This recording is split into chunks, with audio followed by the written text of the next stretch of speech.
Hello and welcome to Tap That MTG, the show where we tell you everything we know about Magic the Gathering. That's fun, probably wrong, but fun to talk about it. I'm Leslie.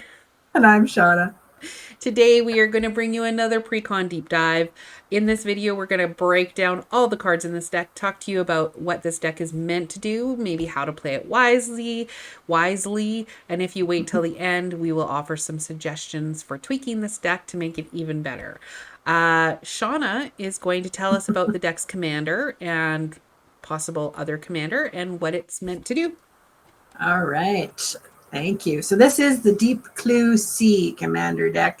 This is a very fun token generating, getting in there with your detectives and unblockable dudes and drawing lots of cards and making more tokens. And it's just a really fun deck. I think it's going to be a blast to play. Yeah.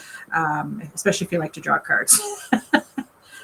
So it's got a lot of its main thing is to be attacking and drawing. That's its thing, making stuff. So yeah, we've got Mararska, our undersea sleuth. He is a fish detective, which you'll see detectives are going to be really fun in this deck. It's for a green, a white, and a blue, and you have no maximum hand size, which is going to be a good thing. And at the beginning of your upkeep, you get to investigate. So investigate is in this new set, but it also came from another set before. And at the beginning, so the clue tokens, it's an artifacts with 2, and you get to sacrifice and draw a card. So they're right built into this guy. He makes these things. And whenever you draw your second card each turn, you get to put 2+1 counters on Morska. So 2 counters. I didn't even realize I missed the word 2 in that. 2/1/1 counters on him. That's awesome. Yes. Then the alternate commander is also a card that Leslie and I both love. Sophia, So Dogged Detective for 1 and the green, white, and blue. And another human detective. And when it enters the battlefield, you get to create Tiny, a legendary 2 green dog detective with trample. And you can pay 1 and sacrifice an artifact token, which you're going to have lots of clues. You're going to have food. You're going to have all sorts of things. And you get to put a 1/1 counter on each dog you control. So puppies get bigger with trample. Whenever a dog you control deals combat damage to a player, you get to create a food, then investigate. So when those dogs deal combat damage, you get to make 2 more artifacts that are going to support you making your doggy bigger. Like I said, it's going to be fun. Yeah. So Leslie's going to tell us a little bit about the deck breakdown for this deck. Awesome.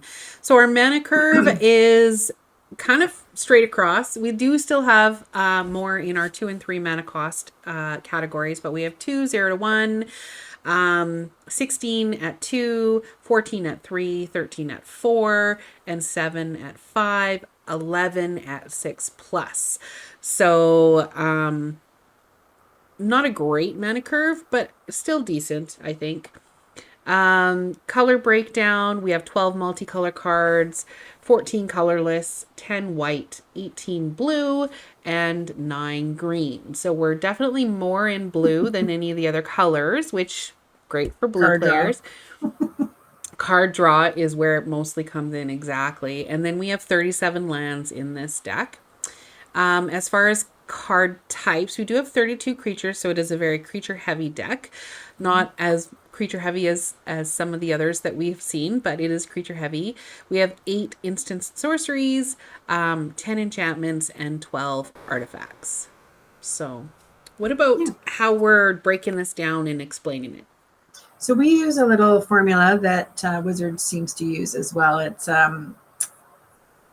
seems to be a fairly good balance for commander decks. So if you have about 15 ramp cards, about 15 removal, 13 card draw, because you want to make sure you have lots of that. And then, of course, you want your high impact, about 12 of those. Those are the cards that are going to win you the game. And then we also want to have about 10 other cards that support your theme or support your win conditions or other win conditions completely. But they're those support type cards. And then about 35 land is the formula we try to follow. And of course, those numbers can fluctuate up and down a little bit. So that's how we evaluate all the decks that we do and the decks that we make. It's using that formula. Yeah. So what's our first section there, Leslie? Our first section is ramp and mana generators. The formula calls for 15. This deck has about 11. And we started off with 3 signets. All our signets are wonderful. We have Arcane Yeah. Signet, Azorius Signet, and Simic Signet. I love Ravnica. I love the guilds. So Azorius Yeah. and Simic are 2 of the guilds. Arcane gets you a mana of any color. Azorius, of course, gets you the 2 Azorius colors, which is white and blue, and Simic gets you the Simic colors, which is green and blue. So Then of course solid. there's Soul Ring in here that taps for the two mana. So it's a great way to get your soul rings. It's buying Yeah, these decks for sure. exactly. Uh, Oh, I get the groups. you get the So yeah. I get the groups. So we have 3 talismans as well. Talisman of Curiosity, Progress, and Unity. They all tap for colorless or one or the other of the different colors. So Mhm. good to have in there. Yeah. The magnifying glass really is great for this deck because it has the investigate piece on it. So you can tap it for colorless mana, or you can pay for and tap it to investigate. So make those clues. That's what investigate does. Yeah. And of course, Inspiring Statuary for 3 is a lovely spell. Who doesn't like an inspiring statue? Mhm. Non artifact spells you cast have improvise. So your artifacts can help you cast them. Basically, it's similar to Convoke. So you can tap the artifact to use it for colorless. So all of those food tokens, clue tokens that Mhm. you're going to be earning treasure tokens throughout the game, throughout the entire game, are now mana if you have this Yep. artifact out. Colorless mana, but it's still mana, which is nice for mana ramp. Exactly. And then on the trail, it's a little enchantment for 1 and a green that says whenever you draw your second card each turn, which we're going to be doing hopefully a lot, you may put a land card from your hand onto the battlefield tapped. So Yeah. drawing cards, you're going to want to get rid of them out of your hand. And then Wilderness Reclamation at the beginning of your end step. Untap all lands you control. Yeah. I mean, So who good. doesn't want that? So Yep. good.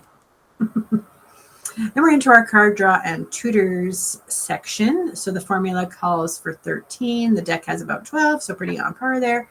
And our very first one, this is a great, great card for this deck. Tezzeret, Betrayer of Flesh. It's a Planeswalker. And this guy is it's a 4 loyalty Planeswalker for 2 and 2 blue.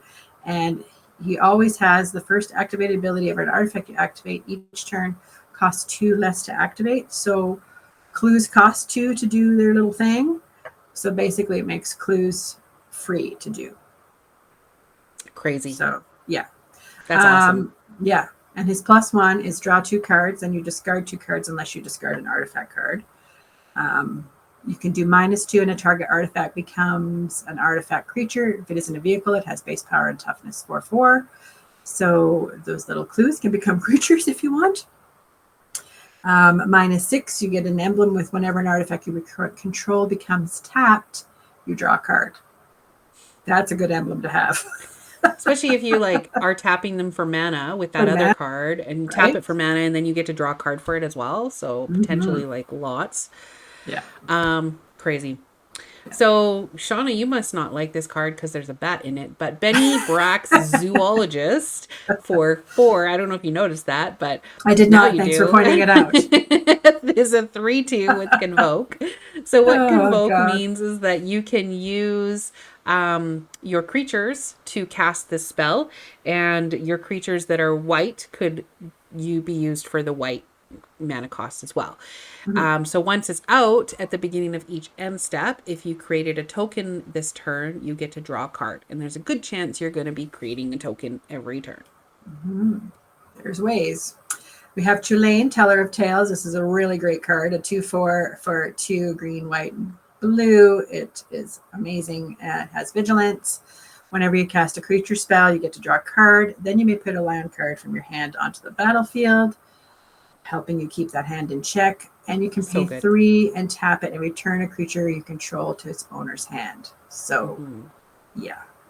There's some removal, 2/4 with vigilance, ongoing And card draw, yeah, and land. that 3 cost there can be, it will be 1 if Tezzeret is out, that kind of thing. Yeah. 'Cause that's He's going to be inactivated. used mostly for draw, which is why he's here, but he's like, he could be high impact with all that he does. Yeah.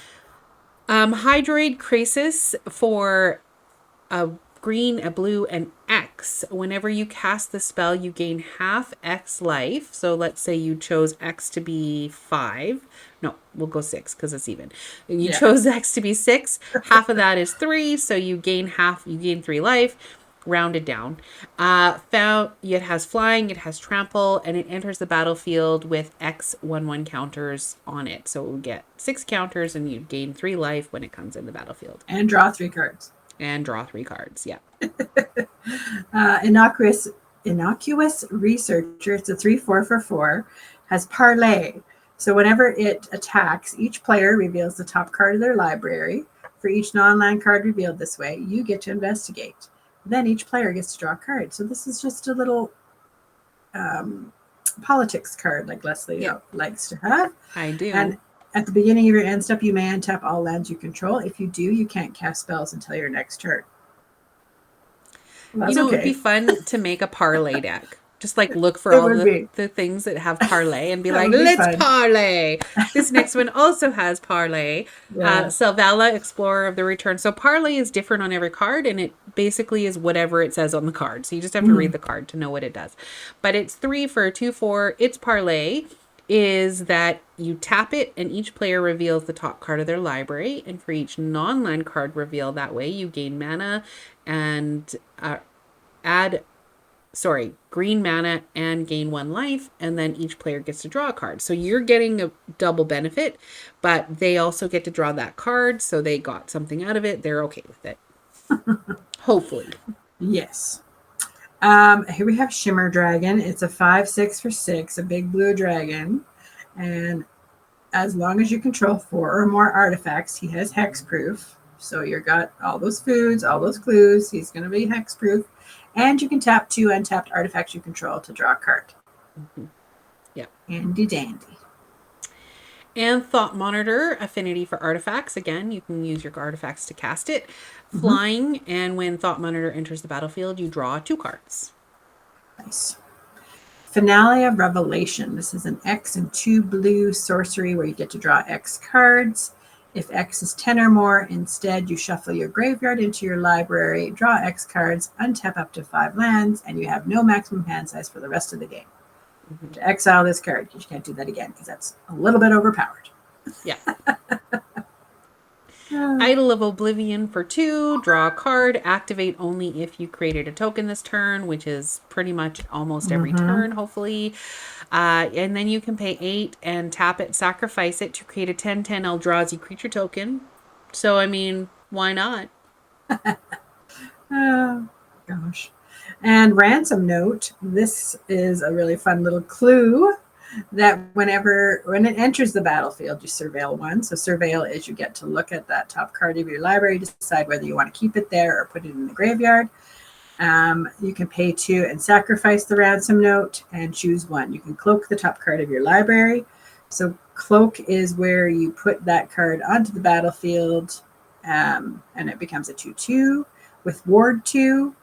And then if it's a creature card, you can pay its mana cost and flip it at any time. Or you can go to target creature. So goad is where you say, okay, Leslie, I want you to, you have to attack with that creature, but it can't be attacking me. So it's a good little removal kind of thing. And you could also draw a card. So you're probably going to draw a card with this card, but it depends what your situation. It depends on who you are. Leslie would goad with this card, but yeah, because it has the surveil, it's also card draw. Yeah. Teferi's Ageless Insight for 4 is a legendary enchantment. If you would draw a card except the first one, you draw in each of your draw steps, you draw 2 cards instead. So now that second card you draw is now 2 cards, which is good. Then we're into the removal. So formula calls for 15. The deck only has about 8. So that's what we were talking about, that it's a very aggressive kind of deck, and you're just going to be swinging as fast as you can and getting rid of stuff by them having to block. So the Aerial Extortionist, it is a 3. It costs 3 and 2 white, 4/3 flyer. When it enters the battlefield or deals combat damage to a player, you get to exile up to 1 target non-land permanent. For as long as that card remains exiled, its owner may cast it. So it's a good way to get rid of something. Whenever another player casts a spell from anywhere other than your hand, you get to draw a card. Other than their hand, you get to draw a card. So many good things. Yeah. Junk Winder for 6. It's a 5/6. It has affinity for tokens, so that's the same as affinity for artifacts, except it's tokens, and that can be any type of token, creature tokens. It could be your food, your clue tokens, any tokens. And then whenever a token enters the battlefield under your control, you get to tap target non-land permanent and opponent controls. It doesn't untap during its controller's next untap step. So blue removal is usually returning to hand, tapping, all of those types of things. So Then we have good old Farewell for 4 and 2 white. This is you get to choose one or more, exile all artifacts, exile all creatures, or all enchantments, or all graveyards. This is one of those cards that you have to be really picky about what you're doing with it because it affects you as well. But sometimes you have to do what you have to do. yeah. Same with Fumigate. As we say, sometimes you just gotta do what you gotta do. So 5 for sorcery, destroy all creatures, including your own. But you do gain 1 life for each creature destroyed this way. So if there's a really big board, you're going to gain some life and everyone's going to be decimated. Organic Extinction helps you out a little bit. It's for 8 and 2 white, but it has improvise, so you get to use your artifacts to help pay that cost, and then you destroy all non-artifact creatures. So your creatures might be okay. You might have a bunch of artifact creatures, and the others may not be, so that's a good little removal as well. Of course, countering spell always is a good removal. Confirms suspicions for 5, but it also lets you investigate 3 times. You're going to create 3 clue tokens, which is fantastic. Yeah. I've always loved the art on that card. Yeah. It's cool. Disorder in the court. This one is a fun new card here. So for X, a white and a blue, it says exile X target creatures, then investigate X times, return the exiled cards to the battlefield tapped under their owner's control at the beginning of the next end step. So just causing a little chaos and potentially making their big guys smaller and that sort of thing. So yeah. Removing them for a little bit. Or if you have entered the battlefield effects on yours, you can choose yours. Yeah. Swords to Plowshares, exile target creature. Its controller gains life equal to its power. So they get rid of a creature, you give them something a little bit back in return. Yeah. Then we have the high impact section. The formula calls for 12. The deck has about 12. This is a pretty good deck for that. And so we've got the first one is Academy Manufactor for 3. It's just a little assembly worker, 1/3. But if you would create a clue, food, or treasure token, instead you get to create one of each. Oh, wow. Yeah. Suddenly you have a whole bunch of tokens. Yeah. Adrix, the Nev Twincaster. We love our Adrix for 4. Is a 2/2. So Adrix has Ward 2, which means it costs 2 mana extra just to target her. And if 1 or more tokens would be created under your control, create twice as many of those tokens instead. So now you get double the tokens. Sweet. Alandra Sky Dreamer. It's a 2/4 for 4. It's a merfolk wizard that says whenever you draw your second card each turn, create a 2/2 blue Drake creature token with flying. And whenever you draw your 5th card each turn, which is possible, this card and all the drakes you control each get +X until end of turn, where X is the number of cards in your hand. No maximum hand size. Detective of the Month. We have another detective for 3. She's a 2/3. She has Ascend. So Ascend is another ability that if you have 10 or more permanent, so a permanent is a card that stays on the battlefield, anything that's not an instant or a sorcery. So basically your enchantments, your lands, your clue tokens, they're all permanents. Once you have 10 of them, you have City's Blessing, and that is for the rest of the game. Once you get it, you never lose it. So as long as you have City's Blessing, detectives you control can't be blocked. So if we remember, our commander is a detective, and it's going to keep getting bigger. So if you can make it unblockable, now you can get in for commander damage pretty easy. Suddenly it's a game changer.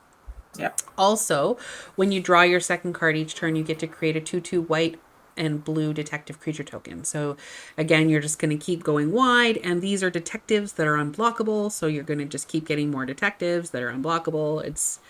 It's a great high impact card. Yeah. And then Essex Fractal Bloom. It's a 4/4 for 4, green and the blue. It has flying. And the first time you would create one or more tokens during each of your turns, you may instead choose a creature other than Essex Fractal Bloom and create that many tokens that are copies of that creature. Nice. So you can make those clues become creatures, like Mm-hmm. more detectives, more human detectives, or something like that. Yeah, So that's fun. awesome. Whenever you draw your second card per turn, we got Joriel for 2. She's a 1/2. You get to create a 2/2 green cat creature token. And so Mm-hmm. suddenly Leslie for sure loves this deck because it's got a cats in it. Yeah. For 6, until the end of turn, creatures you control have a base power and toughness XX, where X is the number of cards in your hand. So again, Ooh. also taking advantage of the number of cards in your hand makes them nice and big. And it's creatures that you control, all of them. So Yeah. And then Coma. Coma is a high impact card no matter what deck it's in. It's a yeah, 6/6 for 3, 2 green and 2 blue. Spell can't be countered. In the beginning of each upkeep, you create a 3/3 blue serpent creature token, and you can sacrifice another serpent to tap a target permanent. So it's got that removal on there, and you could protect it by sacrificing one of those serpents as well. So yeah, it's a really hard card to deal with once it's out.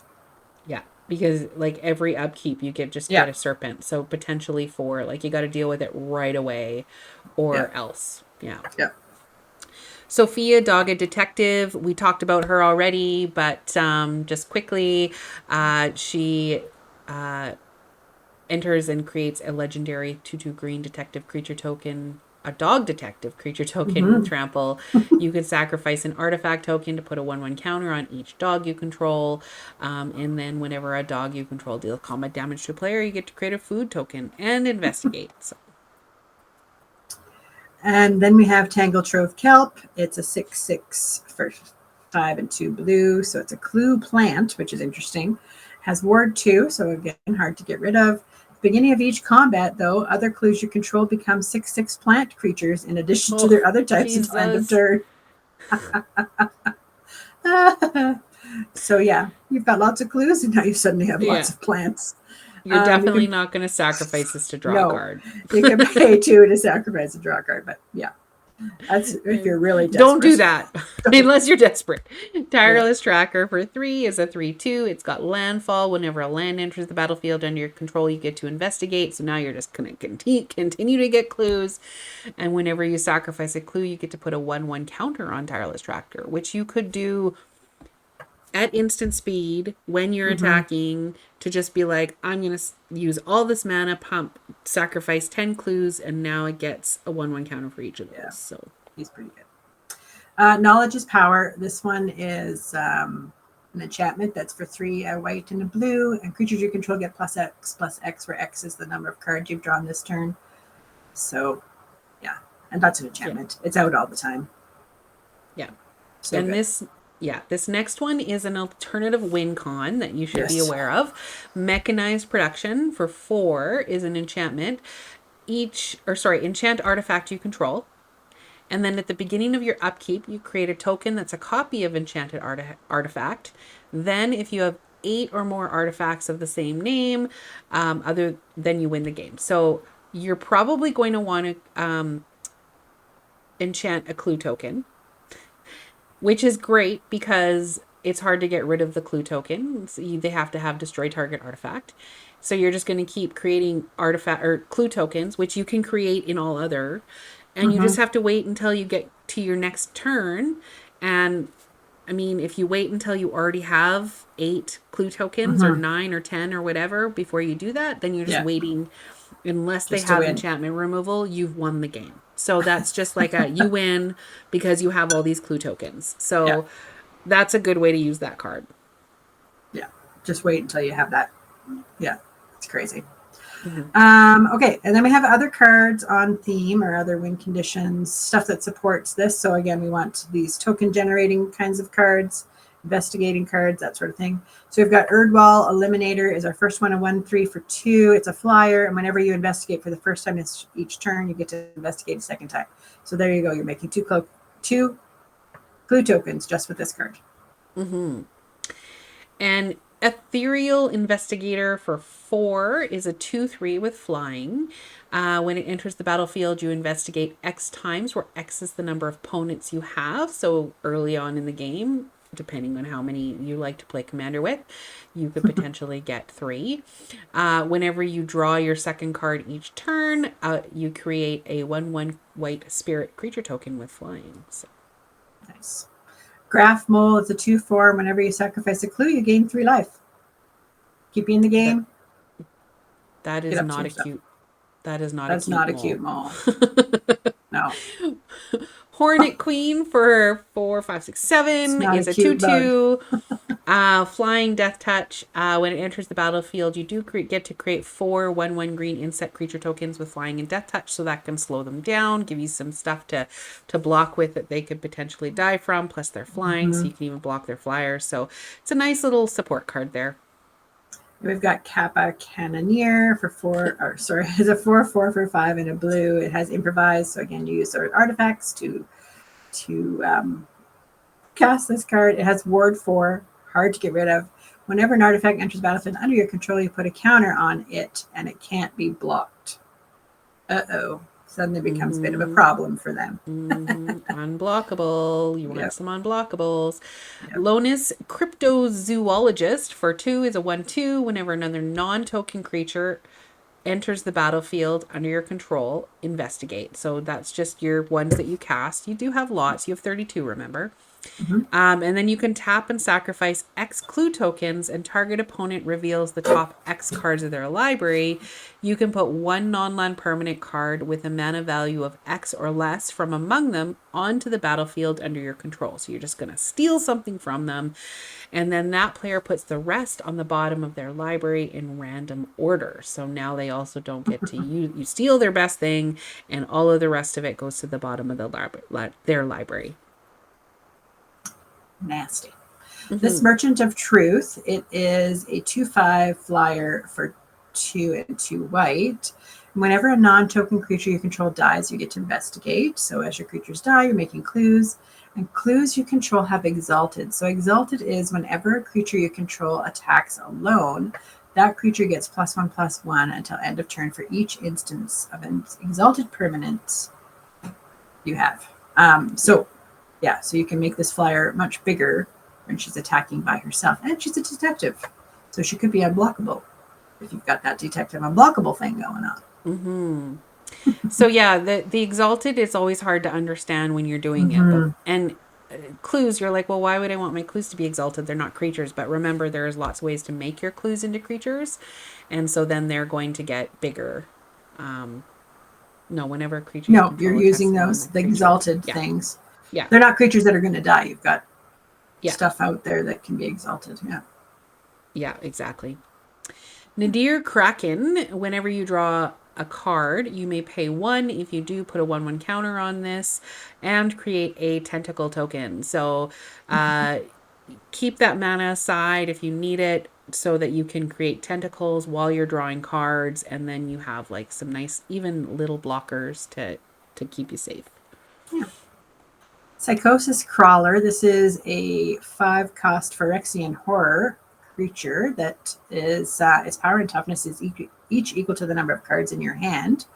And whenever you draw a card, each opponent loses a life. So if you're drawing lots of cards, your opponents are losing lots of life. If this guy is out on the battlefield, they need to deal with it. And it's one you can make copies of as well, right? And he's potentially another, like, if the right situation occurs, he's going to do so much work for you. Exactly. Serene Sleuth for 2 is a 2/2. When it enters the battlefield, you get to investigate, so you get another clue. And then at the beginning of combat on your turn, you investigate for each goaded creature you control. So if someone goads you, then you get to investigate for that, and you will have ways of goading. Then each creature you control is no longer goaded, so it kind of stops that. It's some nice support. It's okay. You get a clue token. This might be one that you can, I don't know, replace with a better card. The fact It's that okay. something has to be goaded is like, Yeah. okay. Wave Sifter, it's a 3/2 for 3, a green and a blue, but it is a flyer. When it enters the battlefield, you do get to investigate twice. And you can pay its evoke cost, which is only 2, and you may cast a spell for that cost. And if you do, it's sacrifice when it enters the battlefield. So it would die right away, basically. But you get to get those clues. So depends what you need. If you need the clues, it's up to You you. just pay 2 and get Yeah, two yeah. clues. Yeah. And he just dies. Yeah.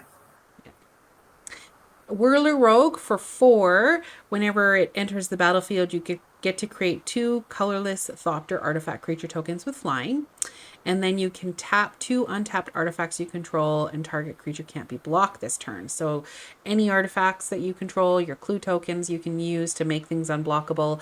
And that doesn't have any other conditions, so you can do that as Mm-hmm. many times as you want. So you had 20 clue tokens, you can tap 2 of them. That's 10 things that you can make unblockable and Yeah. potentially win the game. But again, it's a little bit conditional because it depends on how many artifacts you have left and all that stuff. Yeah.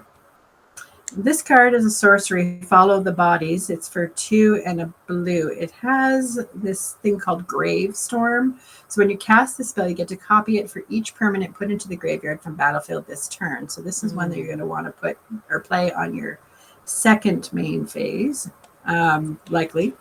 And you get to investigate. So create a clue token, obviously. So yeah, so it's just basically a way for you to get a bunch of clues, really. Mm-hmm. So it's very conditional, obviously. You want lots of stuff to die, but do you want stuff to die? Well, I guess Yeah. it could be their stuff dying too. So Yeah. yeah, So someone's going to do a board wipe. So yeah, save this for them. yeah. Well, I you have to guess do it. You would have to do a board wipe because it's a sorcery, so you have to play it on your turn. some people do. There's instant cast Oh board yeah, wipes. for sure, So if for someone sure. board wipes Yeah, you while you're attacking, then you can be yeah, like, that's true. fine, and I'll just bring them back. Nettle Cyst for 3 is a living weapon. So what that means is when She it comes loves out, these you're going to things. attach it to a little germ. I do like living weapons. They're fun. Equipped creature gets +1/+1 for each artifact and or enchantment you control. So potentially a very big creature. And that stays on the battlefield, and so you can attach it to any creature once Mhm. its germ is dead. Yeah. Armed with Proof. This is a little enchantment for 2 and a white. It says when it enters the battlefield, investigate twice. And clues you control are equipment in addition to their other types. Equipped creatures get +2/+0. Mm-hmm. So that's kind of handy. Turn those into equipment. Mm-hmm. Killer Service for 3. I think we saw this one first in New Capenna. But when it enters the battlefield, create a number of food tokens equal to the opponents you have. So similar to that other one that creates based on opponents. And then at the beginning of your end step, you may pay 2 and sacrifice a token. If you do, you create a 4/4 green rhino warrior creature token. So now you can turn your tokens by paying 2 into warriors that are 4/4s. Yeah. So Then we have an enchantment called Ongoing Investigation for 1 in the blue. Whenever one or more creatures you control deal combat damage to a player, you get to investigate. And you can pay 1 in the green and exile a creature card from your graveyard and investigate and gain life. So using those cards in your graveyard for things too is good. mm-hmm. Search the premises is an enchantment. Whenever a creature attacks you or a planeswalker you control, investigate. So now, for each creature that's attacking you, you get to investigate. Bring it on, baby. Attack me with 10 things. I'll get 10 clues and then watch it.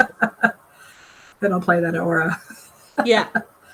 Ulvenwald Mysteries for 2 and a green. It's an enchantment that says whenever a non-token creature you control dies, you get to investigate. Whenever you sacrifice a clue, you get to put a human on the battlefield. So, yeah, Yeah.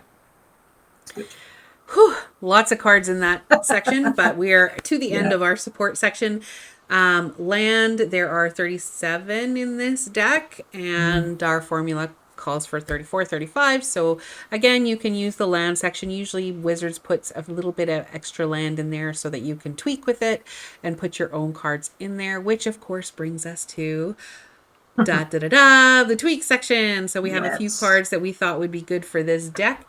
The first ones kind of have to do with tokens. Of course, there's a lot of things that when a token comes in, you get other tokens. The first Yeah. one that we thought would be Anointed Procession. Yeah. It is a little bit more expensive, but if an effect would create a token, you get to create twice as many tokens. There's other ones out there as well. If you just go onto Scryfall, you can search for create twice as many, Mm-hmm. and This deck you'll get has some all of of them. them. There's like doubling season, and I think Joriel did that as well. And Yeah. and so lots of ones out there that can get you some extra benefits for tokens. Yeah.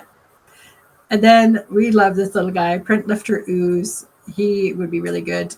He's in another commander deck, but he would be really good in this one too. He's 2/2. Death Toucher has disguise of 3 and a green. So basically, you play it for, is it 3, Leslie? You pay Three, 3 yeah. and play it, and then you can pay its Play it face disguise down. cost. Yeah, and play it face down. Then you pay its disguise cost and flip it face up. So when it or another creature you control is turned face up, you create a green ooze creature token with trample. The token enters the battlefield with X plus 1 counters on it, where X is the number of other creatures you control. So Yeah. we were thinking he'd be a good little guy. Yeah, he's only going to get the benefit once because there's not a lot of like turning cards face up in this one to create more oozes. But because you have so many creature potential in this deck and you're wide, he could come in as an XX with lots of counters, right? Yeah. Your ooze that you created. Mhm. And of course, every draw your second card deck needs a fairy vandal in it. And of course, fairies. She loves Leslie that likes card. fairies. Angels, dragons, fairies, basically anything with flying. Leslie likes it. So for 2, it's a 1/2. It has flash, so that's also a way to make it tricky. Sneaky, Put it in sneaky. on your end step. Whenever you draw your second card each turn, you get a counter on it. So it's just going to be a flyer that keeps getting bigger. And we have, that each turn. So it could potentially be other turns too. Anyway, so Jace, Arcane Strategist. This one is kind of a must have if you have access to this one. It's not an expensive Planeswalker. He's a 4 loyalty for 6. But whenever you draw your second card each turn, you get to put a 1/1 counter on target creature you control. It's really powerful in this deck. And you can pay 1 to draw a card, or sorry, not pay 1. Yep. Add 1 to his loyalty and you draw a card. And his -7 is creatures you control can't be blocked this turn. So he could be game winning for you. Yeah. Potentially. So they need to deal with or ongoing if you just keep making them bigger. They're going to want to deal with them for sure. Yeah. Yeah. And because you need a good librarian in any draw deck, we have Tamio, the field researcher, for 1 and each of the colors of this deck. You can choose she's 4 loyalty planeswalker. You can add a loyalty counter and choose up to 2 target creatures until your next turn. Whenever either of those creatures deals combat damage to a player, you draw a card. So all of those things that you think for sure will get in, you get to draw. You can -2 loyalty and tap up to 2 target non-land permanents. They don't untap during their controller's next untap step. Or you can -7 and draw 3 cards and you get an emblem that stays forever. And you may cast non-land cards from your hand without paying their mana cost. So potential for her is really great. She's in the right colors, so why not put her in? Yeah. Min Wiley Illusionist. This is little 1/3 for 1 and 2 blue. She's a mini librarian. That's what she looks like to me. Whenever you draw your second card each turn, you get to create a blue illusion creature token that says this creature gets +1/+0 for each other illusion you control. So they'll build on each other. And whenever an illusion you control dies, you may put a permanent card with mana value less than or equal to that creature's power from your hand onto the battlefield. So little illusions making your other stuff be free. Yay! Yeah. Another card that's not in this that it takes advantage of drawing that second card per turn is Prince Rahil, the Fair. For 2 is a 2/2, and whenever you draw your second card each turn, you get to create a 1/1 white human soldier creature token. So drawing second card, getting a nice little white human. Alquist Proft Master Sleuth. It's a 3/3 for 1 blue and a white. He has vigilance, and when he enters the battlefield, you get to investigate, and you can pay X and the 2 blue and a white and tap him to sacrifice a clue, and you draw X cards and gain X life. So he lets you use those clues for something else. Even more card draw. Exactly. And we loved this little private eye. We did count afterwards to see how many detectives were in this deck. Yeah. Total is 6, but if you can put some he's a detective, so that would be another one. But other detectives you control get +1/+1. And then whenever you draw your second card each turn, target detective can't be blocked this turn. And remember, we talked about our commander being a detective. You make it unblockable. Anything that you've made super big now is unblockable if it's a detective. So yeah.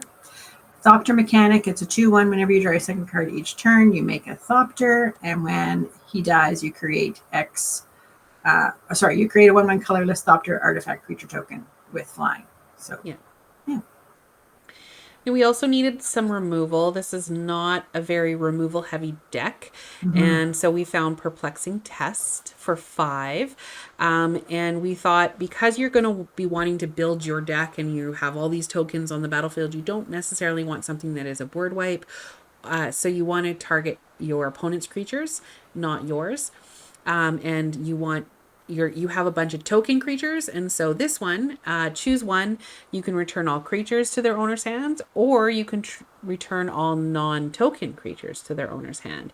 So that's the one you'd want to use probably in this deck, because your creatures are tokens and they'll stay out, and all of the non-token creatures will go back to their owner's hands. And then I was thinking this would be a fun one to include the little charismatic conqueror. It's little vampire soldier, a 2/2 for 1 and a white, but he has vigilance. And whenever an artifact or creature enters the battlefield untapped and under an opponent's control, they may tap that permanent. If they don't, you're going to create a little vampire token with lifelink. So they either tap their stuff or give you stuff.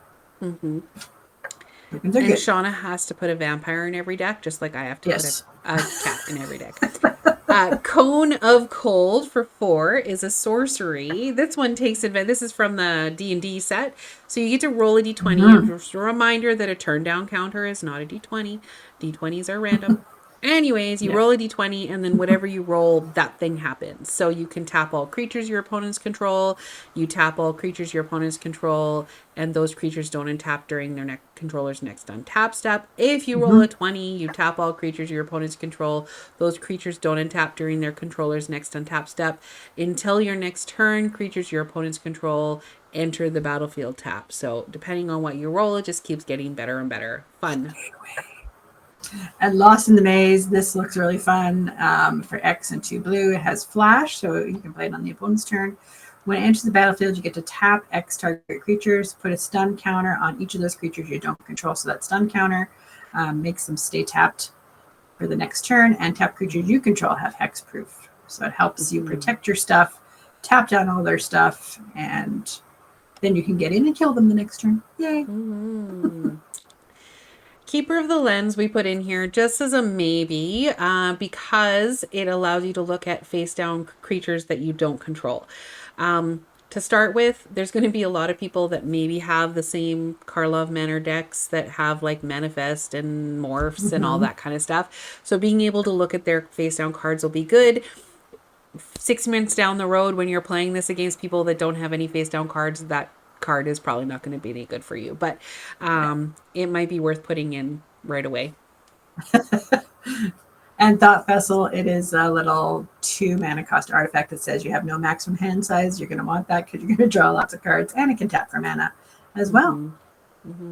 There is it. We didn't mention this when we talked about land, but there's also a Reliquary Tower in this deck, which allows you to have no maximum hand size. So you don't want to be drawing a whole bunch of cards and then having to put them in the graveyard. So hopefully you have one of those out. So that's it for this time. Thank you so much for joining us. Feel free to contact us on Facebook, Twitter, Instagram. We would really love to hear how you would tweak this deck. So if you have other suggestions, please put them in the comments down below. Send us a message. That's it for this time. We will see you next time. And in the meantime, tap those magic cards and have fun doing it. Bye, guys. Thanks, everyone.